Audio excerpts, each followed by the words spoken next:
from President Duterte. Meron siyang message kanina. Ang sabi lang niya, para sa inyong lahat. Nandito kami, meaning siya, ako, at yung iba pang mga kapamilya namin. Nandito kami so as long as gusto pa kami ng tao. Yes! Hindi kami, sabi niya, hindi kami mamimilit kung ano yung gusto ng taong bayan. In the light of the many calls of the Filipino people for accountability, we should not forget the numerous instances that the second highest officer of the country has skirted away questions and investigations of her anomalous use of confidential funds.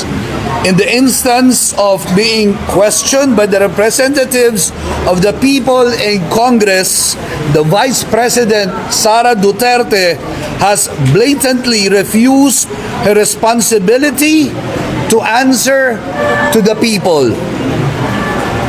She has continuously undermined the very essence of what public service is all about. Her indiscriminate misuse of public funds without fear of accountability is outright criminal and a perfect example of the betrayal of public trust. Today, we call upon the institution of the Ombudsman to put an end to this mockery of the system of checks and balances as enshrined in our Constitution. We fervently hope that our charges of plunder, malversation, bribery, graft and corruption, betrayal of public trust, and gross violation of the Constitution be upheld against Vice President Sara Duterte, and she at least be called upon to account on hundreds of millions of confidential funds that she plundered. And if she fails to do so, she should no less than be found criminally liable for it. Maraming salamat po. I thank you for your continued support. Alam nyo, I am truly blessed as a politician kasi kahit anong paninira ng mga kalaban sa akin, nandyan pa rin yung taong bayan. Yes.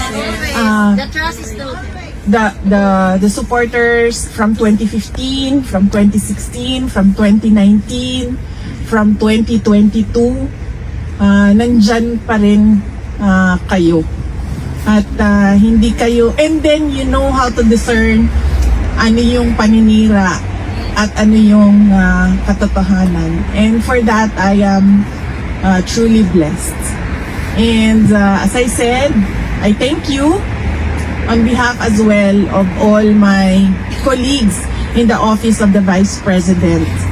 Dahil isa lang naman ako ako lang yung muka ng Office of the Vice President. Pero yung trabaho sa opisina ay ginagawa ng maraming tao. And on behalf of my colleagues in the OVP, we thank you for your continued support and trust in our office. Thank you so much once again for this time with you. And I wish everyone a very Merry Christmas and a Happy New Year. Papuri na ibibigay sa atin kung anong update patungkol po dyan.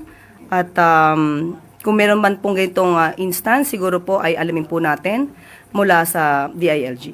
Tingnan na lang po natin. Follow-up lang, ma'am. According to the post of Mr. Montulfo online, specifically yung binibisita daw po ni Vice President ay yung detainee na si Ramil Madriaga at nakikiusap di umano na huwag magsalita tungkol dun sa pakikipagsabwata ng mga Duterte sa drug lords at Pogo. Ano pong masasabi ng palasyo?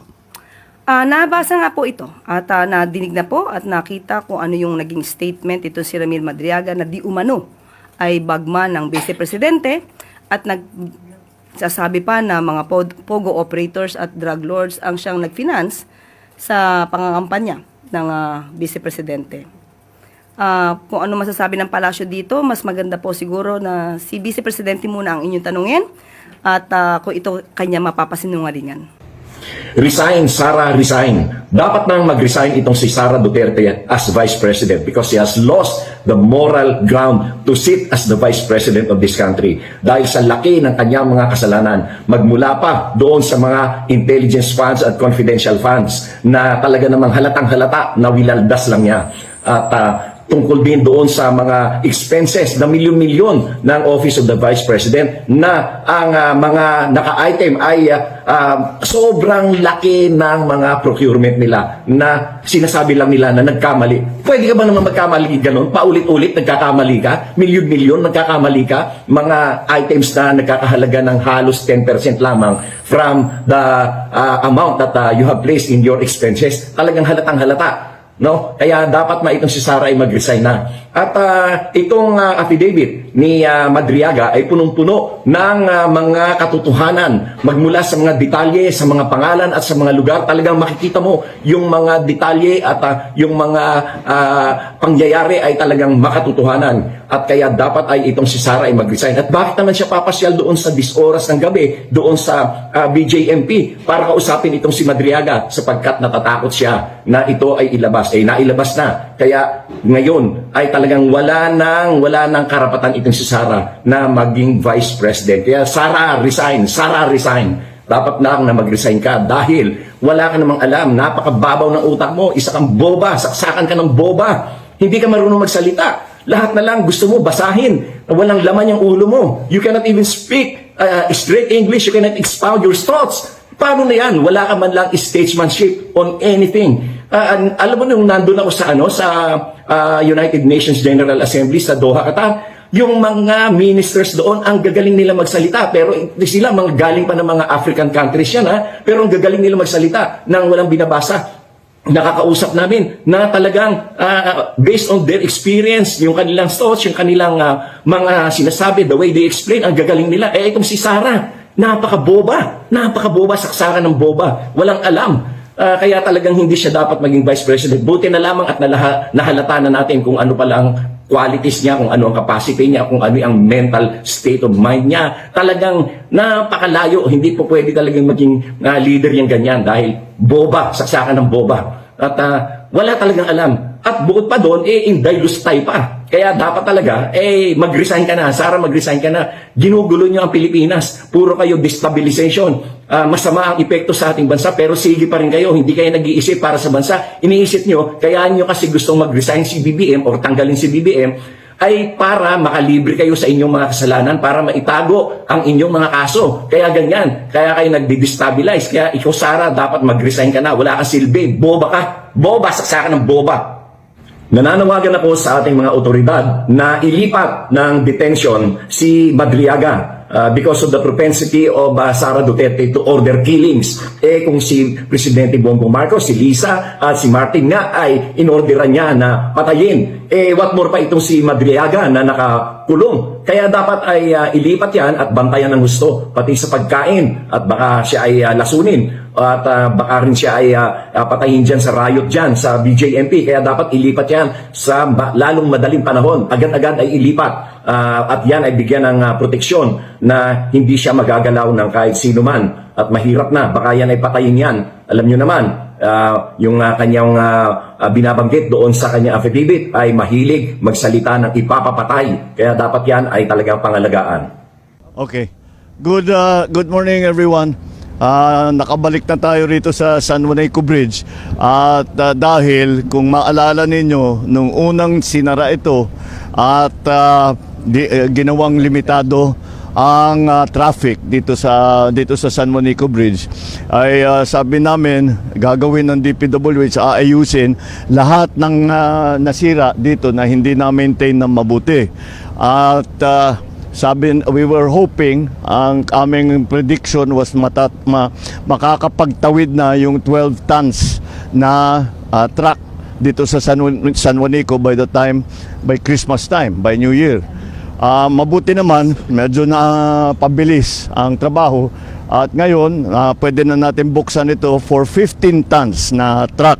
So malaking pagbabago, makakatawid na yung mga cargo truck natin na dati hindi nakatawid, kailangan pa magroro at umikot sa mga ibang port na ginawa natin. Ngayon ay mababawasan na yun, yung malalaki na lang ang kailangan pa sumakay sa barko.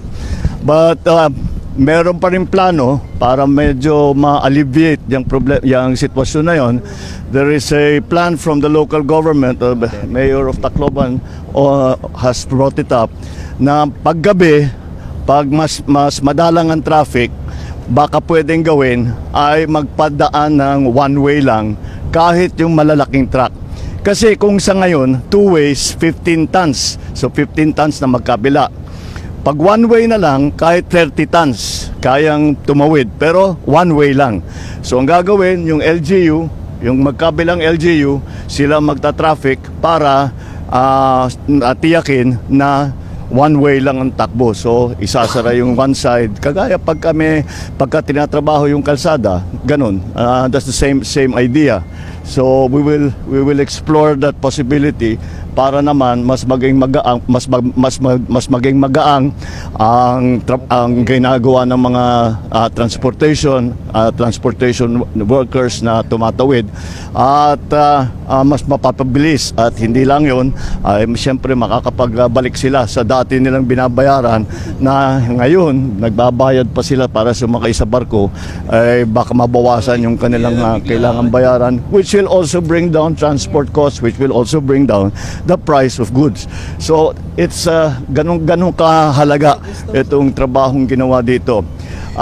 Kung makita ninyo, yung mga section na talagang malaki ang sira, ay linagyan na muna ng reinforcement. Ito yung malalaki na bakal, yan ang reinforcement para habang inaayos yung sa ilalim, yung mga nakikita natin dyan, yung mga nakalawang, yung mga bolt na nawala na, yung mga pin na nawala na, yan ang ginagawa nila ngayon. Ang ating, we are hoping for